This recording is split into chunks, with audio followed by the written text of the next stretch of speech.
pieredze, kas mums svarīgi, sevišķi jaunākajiem cilvēkiem, ieklausīties par tādu varbūt patiesību, ko daudz vispār maz nav dzirdējuši. Un tas ir teorija atomreaktors, ja?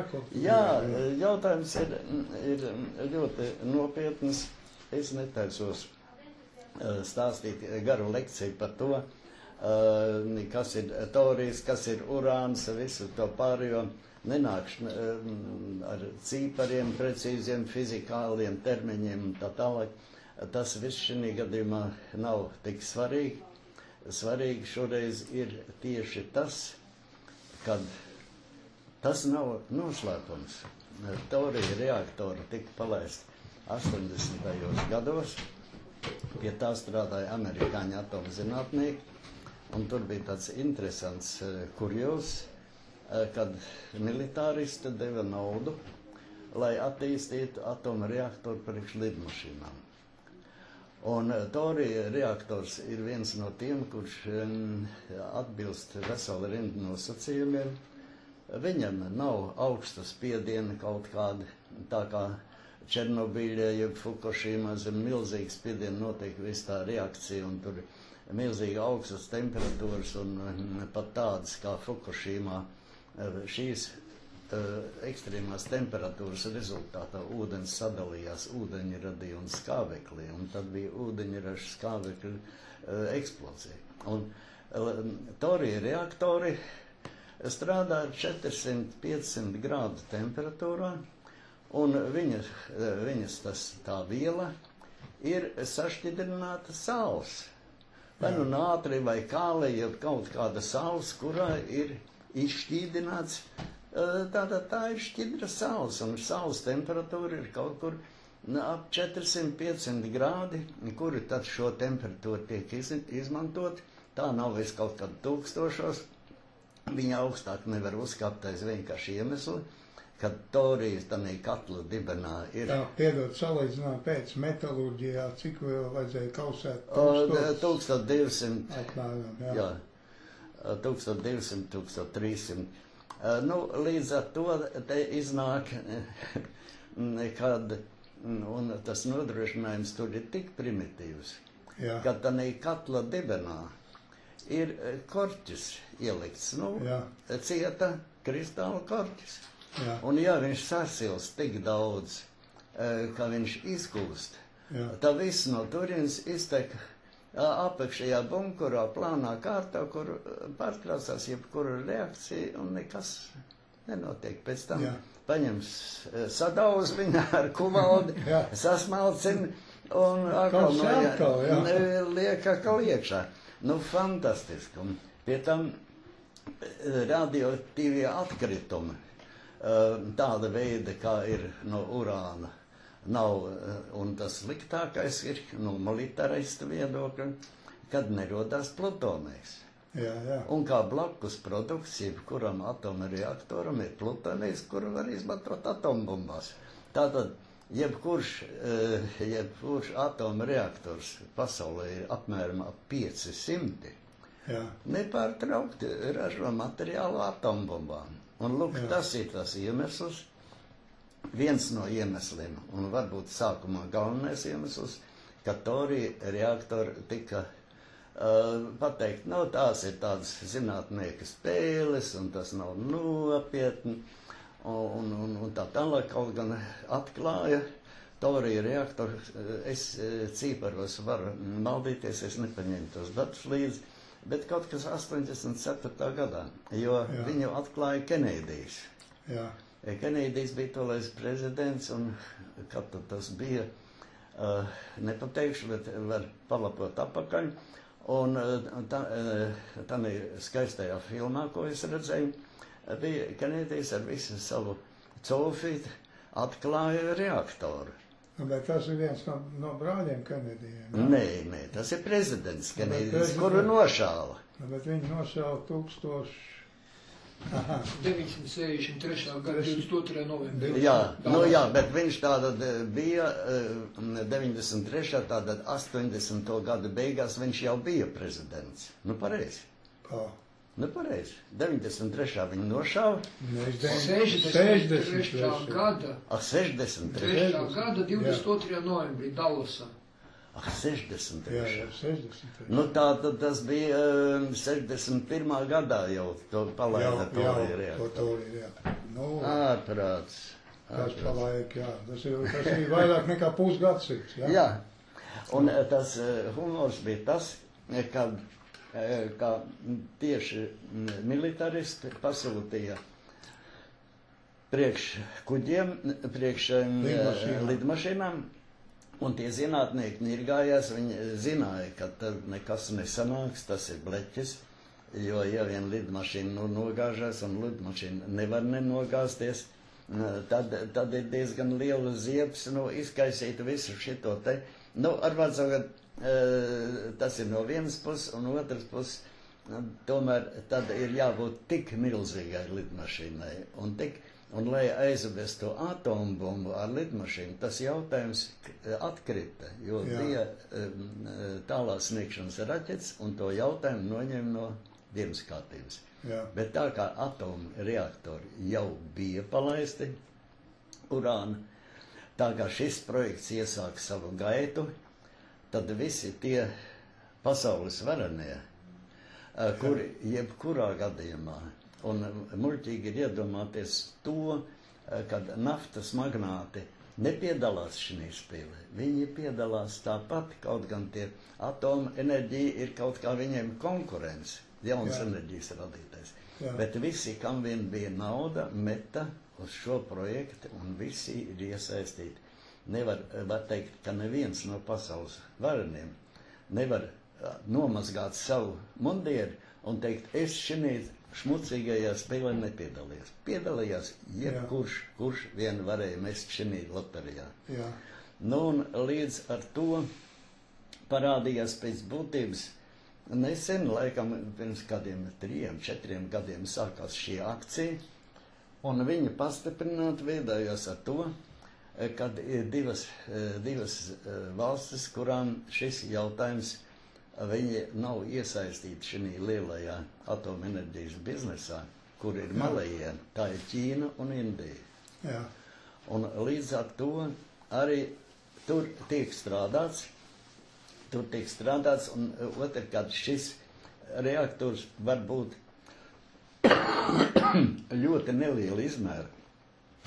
Viņi var, Japāņi gudru un nopietni kādā no mazajām salām uzlikt reaktoru, tieši Torija reaktoru, kuram nav jābūt tik milzīgam, kad varētu apgādāt ar enerģiju.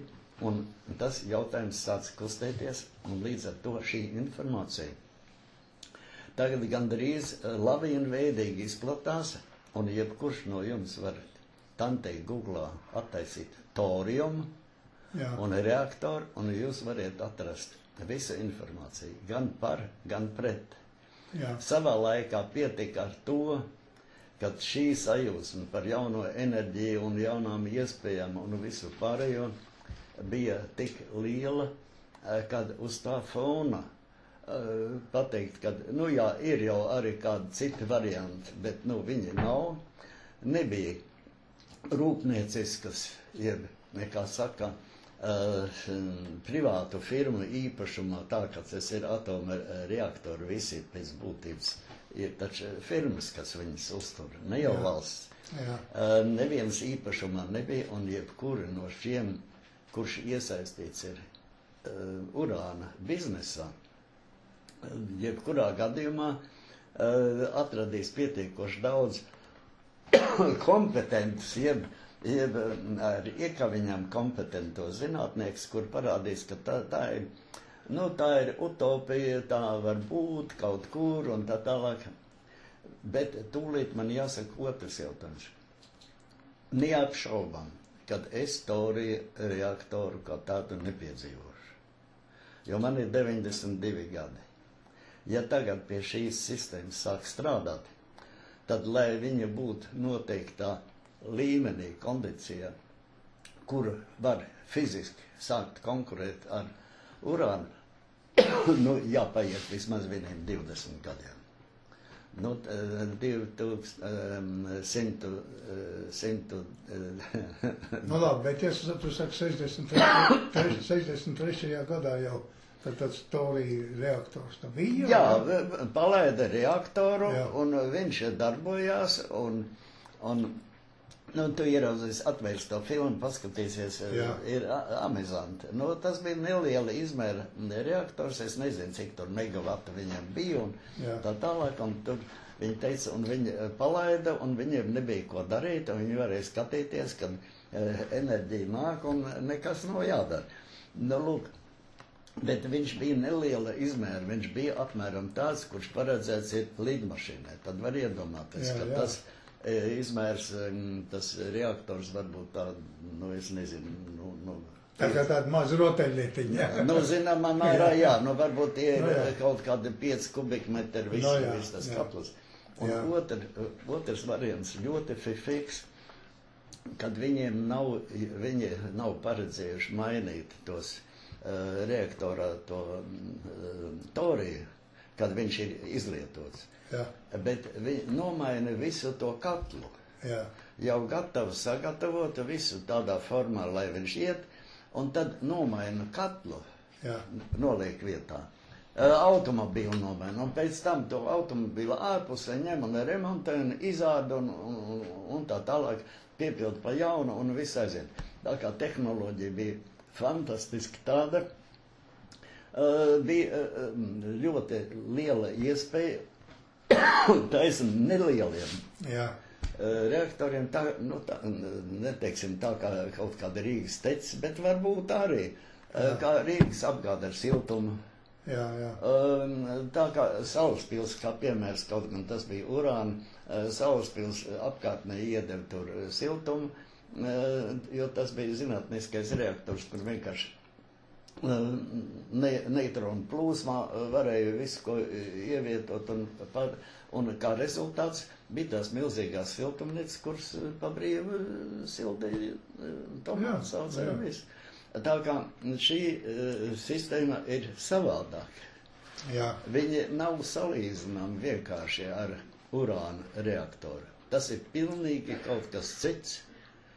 Un tas, kad viņš tika tik ārkārtīgi labi noslēpts un, kā saka, aizbērts tā, kā tur ne pirksts nelīd ārā no tā miroņa no zemes. Jā. Tas parāda to, kā rīkojās lielie un varanie. Bet es te nedodu nevienam cerības, kad nu pat ir skaidrs, nu pat 500 tos reaktors iznīcinās, ja kā tas ir galīgs bleķis. Vajag rēķināties, lai viņi atmaksātos, viņam normālais darbības laiks ir 50, 60, 70 gadi. jā, Neviens normāls cilvēks, neviens saimnieks govi, kuri dod pienu, nekauja. Tā kā no tās nelaimes tikt vaļā. jā, Tāda vieglprātība kā Vācija, kur aiztaisīt ciet 3-4 reaktors, kur visā pasaulē ir 500. Nu, viņi bija milzīgie varoņi, nu, viņi ir tie zaļie un tā tālāk. Tas pat nav piliens šī atomenerģijas jūrā, tas ir šplīns no vienas puses un otrkārt lobijs vēja ģeneratoru ražotājiem. Viņi taču fantastisku naudu kāš. Viņiem par enerģiju tagad 3-4 kārtīgi maksā vairāk nekā viņi maksāja no atomenerģijas. Un nu jau tikai kā 10-15% ir vēja enerģija. jā, Tas ir dārgs priec, un to varēja tikai atļauties bagātie vācieši. Bet tāds troksnis, ko nu viņi taisīja, kad viņi ir tagad tie, kas pagriezīs vēstures ratu un tā tālāk, tas ir muļķības. Tas nenotiks. Jā. Tā kā es jums iesaku vienkārši painteresēties par to. Šis ir vienkārši zinātnisks joks, varētu teikt. Man tuvi draugi no fiziķiem, nopietniem fiziķiem.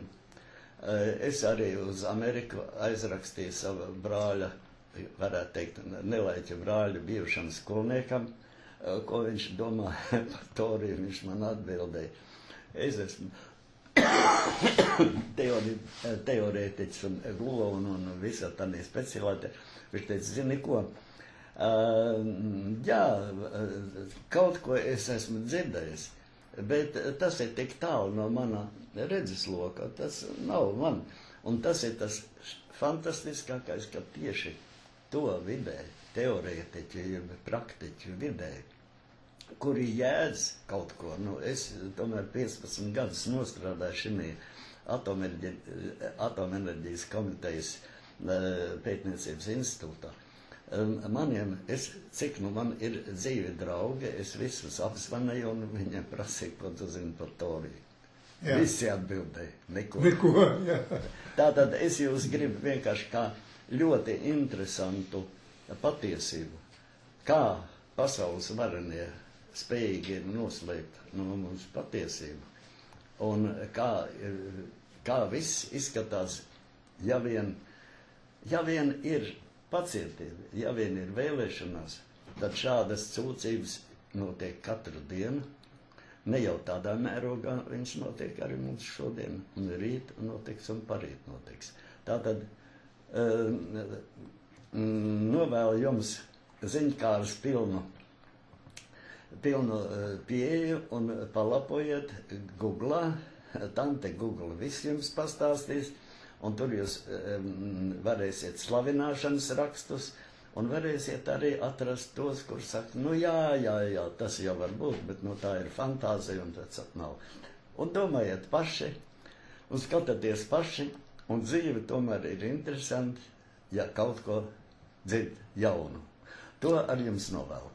Jā, bet man vēl ir tomēr jautājums par to, par pasaules varenajiem, ja, ka, nu, es saprotu, ka viņi ir tendēti uz militāristiem, ja mēs runājam par atomreaktoriem, un tad tas torija reaktors, nu, tu tomēr minēji, ka tur ir kāds cipars, kā 400 vai 500 vai 450, ja es pareizi sapratu, ja, Amerikā, ka tie torija reaktori tomēr ir, ja? Nē, viņu aizklapēsiet, viņu palaida, pamēģināja un ar to bija cauri. Jā. Un tā kā militaristi vairāk torija attīstībai nedeva ne centu, jā. Tad tas galvenais vadītājs, tas bija Einsteins. Jā. Ļoti īpatnēji. Einsteins ir viss atomenerģijas principā pamatlīdzeklis. Un Einsteins bija fiziķis, kurš bija, kā saka, torija sistēmas iedvesmotājs un veidotājs. Un tad viņu izsvied ārā no Magatē, jo viņš spirinājās vienu brīdi pretī un mēģināja kaut kur uzstāties un glābt šo projektu, un tā viņi izsvied ārā. Viņš mirā 2004. gadā viņš mira tikai. Un tagad viņa dēls ir, kas zināmā mērā drusku turpina to veco projektu. Un filma pirmā ir uztaisīta laikam pirms 2 gadiem Francijā. Jā. Un viņi ir vācu valodā, viņi ir angļu valodā, viņi ir franču valodā vai pārējās valodās. Viņi ir, es nezinu, bet to katrs var papētīt, un tā nav problēma. Un viņš tiek raidīts Arte. Arte vācu valodā, viņš ir programmā. Ja kāds skatās Arte, tad Arte viņš var paskatīties, un kad viņa akalījas. Un ja kādam ir vajadzīgi tieši viņa nolādēt, viņi var nolādēt un skatīties tad, kad vieni grib. Un ja kādam ir dikti vajadzīgs, es kādu linku var aizsūtīt. Tad mans e-mails ir danas ar vienreiz @apollo.lv. Droši atsūtiet man kā saka, jūsu datus, un es jums aizsūtīšu linku, kur var apskatīties un pašam pārliecināties. Jā, nu, tas ir ļoti interesanti un, manuprāt, ļoti svarīgi, un man šķiet, ka tas pēc tā tava apraksta un tā stāstījumā, ne, ka tas varētu būt ļoti ekonomisks, jā? Tur ir vesela rinda jautājumi tādi. Šeit pat nav par ekonomiku runa. Ekonomika ir šī gadījumā atoma enerģija, jebkura atoma enerģija ir baigi lēta enerģija. Jā. Cik nu ir vajadzīgi ieguldījumi, lai viņu uztaisītu, tas ir cits jautājums. Bet viņa atpelnās, neskatoties uz to, ka viņa apmēram 20-30 gadus pilnīgi pa freju dod enerģiju. Tas ir cits jautājums, bet te ir jautājums vispirms par drošību. Par sekām, kad urāna reaktorā tomēr ir jautājums par veco stieņu saglabāšanu, atdzesēšanu, transportēšanu un tā tālāk vesela rinda ļoti sāpīga programma. Un urāns ir samērā rets elements. Torijas ir jebkur. Nav neviena zemes gabala, nav neviena uz pasaules. Torijas ir atrodams visur. Jā. Un viņš ir laikam 20 reizi vairāk nekā urāns. Tā kā no tā ir viedokļa. Nav tāda monopola tā kā Irāna ar savus, teiksim, visu, kas bija Eiropā, tā ir izgrābstīt, tur, kas bija Poļos, Tatros, un tas viss ir izgrābstīts, un te vairs nekas nav, te ir Fučikāto. Te jārēķinājas ar tiem, kuriem viņi ir. Un līdz ar to ar šis monopols atkrīt. Tā kā vienīgais vēsture ir tāda, kad acīm redzam pirmie, kas plūks lauris šķinīziņā, tiešām droši vien būs ķīnieši un indieši. Acīm redzam. Nu jā, kaut kur tā visai vietai ir jāpaliek, jā. Jā, bet mums nav ko priecāties. Mēs tik drīz to neieraudzēsim. Un tāda fantastiska sakni iedomāties, kad Ignalīnā, ja Ignalīnas vietā varētu tagad palaist Toriju. Nav viņš vēl gatavs, viņš nav tādā formā, ka viņi varētu ņemt un uzstādīt. Nav neviena firma, kas tevi pašreiz piegādā Torija reaktoru. Nav tāda. Jā. Tā kā, bet tas jau būtu kolosāli forši. Bet, es to nepiedzīvošu, un tu arī ne. Varbūt mūsu bērni. Dod Dievs, jo šeit tomēr ir lieta tāda, ka tā ir vajadzība un nepieciešamība pēc enerģijas visai pasaulē. Jā. Un tātad enerģija ir vislētākā enerģija, un tā skatās no drošības viedokļa, droši vien arī, ka tas ir no drošības viedokļa ir izdevīgāk. Te man ir drusku jāiesprauž tāds iespraudnis. Ja mēs runājam par drošību, tad arī Černobiļa. Černobiļa bija vienkārši cilvēcīga muļķība un sūdzība. Tā bija avantūristu radītais meistardarbs, kas viņu uzspridzināja. Tas bija tā nepamatotā jaudas palielināšana. Jā, un noštapēja visas drošības sistēmas, jo drošības sistēmas to neļauj, un jebkur drošības sistēma var atslēgt, ja cilvēks ir tomēr spējīgs izdarīt vislielākās sūdzības nekā pārējie. Bet, ja runā par Fukushimu, tad jautājums, kad tā nelaime, jeb tas cilvēcīgo upuru skaits, kas bija Fukushimā, viņš pat nav ar vienas kārtas lielumu salīdzināms ar to, kas bija tsunami rezultātā. Un tas bija sīkums. Un tsunami ir dabas stihijas, posta cilvēkus nesalīdzinām vairāk nekā visas atomenerģijas nelaimes, kas ir notikušas. Tas uz tā fona ir sīkums. Pat automu katastrofā bojā gājušo cilvēku skaits 100 reižu pārsniedz atomenerģijā bojā to cilvēku skaits. Jā, kā gribu prasīt, kā tu domā, no kāda enerģijas iegūs veida, no kādām elektrostacijām, kur ir visvairāk bojā gājušo cilvēku, kā tu domā? Černobiļa. Nē, tu ļoti maldies. Jā, Suets. Kas? Suets. Nē. ogļu elektrostacijas ir tās, kuri 32 cilvēki uz cik tur 100 000 megawattstundām saražoto enerģiju. Ogļu stacijas. Piekrīt. Bet atomstacijās ir vismazāk gāja bojušie, ieskaitot pēc Černobiļā. Černobiļā nebija nekāds atomsprādziens, vienkārši tvaika kapulu uzspridzināja. Nē, Černobiļā bija... Pagaid, katastrofa izvērtās tad, kad tur būtu iekšā 500 grādu, tu ir reaktora ūdeni, un vēl tur nekas nestrādā. Nē, tu tur absolūti neesi informēts par šo jautājumu.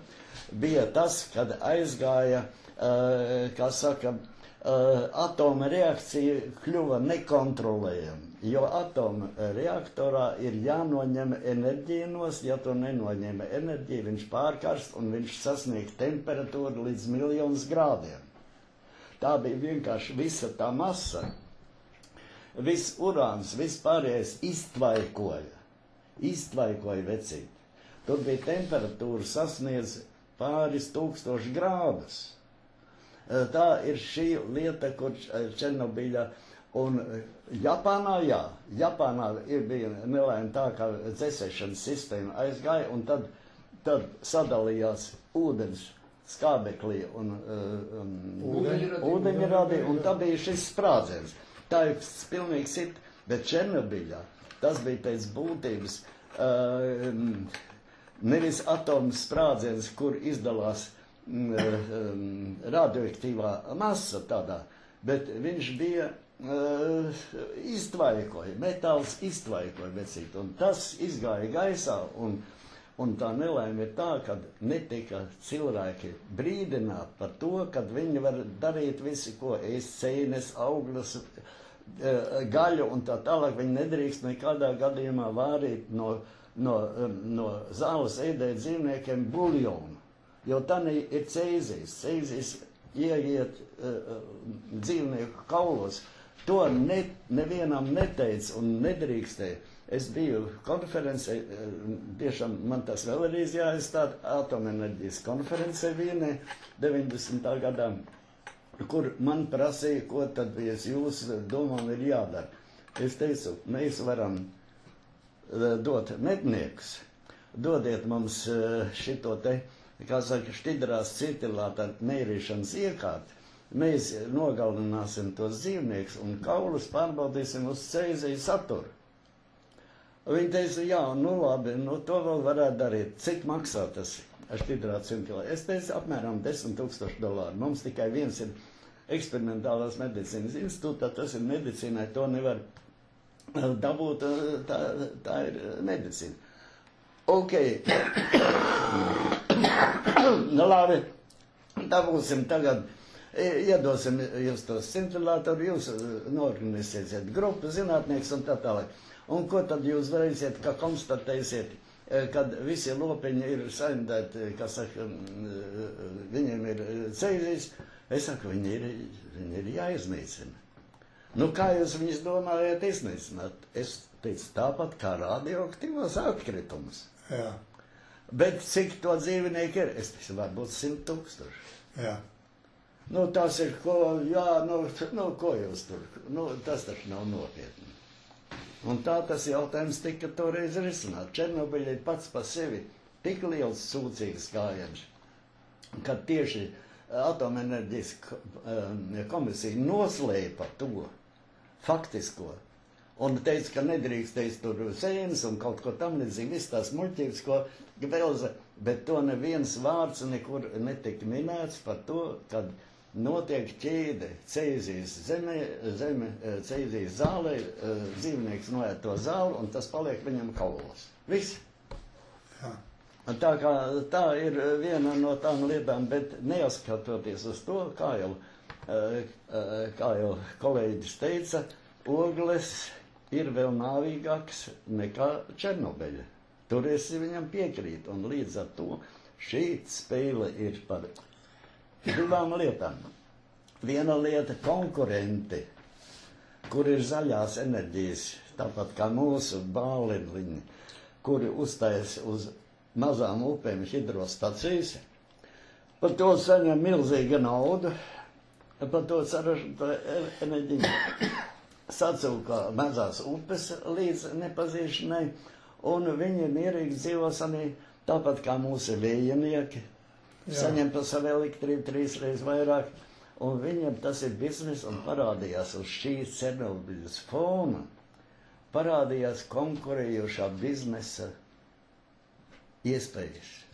Un tie griež vaļā ar zaļo enerģiju. Koģenerācijas stacijas, visādas muļķības, no naftas, no eļas ražot naftu, benzīnu, no augeļām pieliet pie benzīnu, tā tālāk. Tas viss ir zināma klana un liela klana. Interesēs taisīt papildus naudu, ko pasaules rāpalīši cilvēciņi par to maksā.